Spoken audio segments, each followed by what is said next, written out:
How to easily fix Windows cannot find your programs and games or app you want uninstall either in Windows 11, 10, 8 or 7. Hi everyone, welcome back to our channel and without further ado let's begin.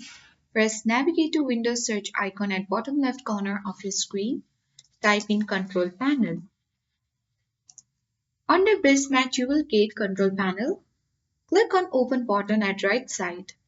Once it opens, select Programs and Features option. Then you will land on this Uninstall or Change the Program page where you can easily select any app in order to install. Now you simply need to select it and then right click on the particular application. Then you can hit uninstall and Windows will realize the app doesn't exist anymore and it can be safely deleted. So that's how you can easily fix Windows cannot find your programs and games you want to uninstall either in Windows 11, 10, 8 or 7. I hope this guide was helpful. If it was, then do like, share, comment and don't forget to subscribe. Thank you for watching and I'll see you in the next video.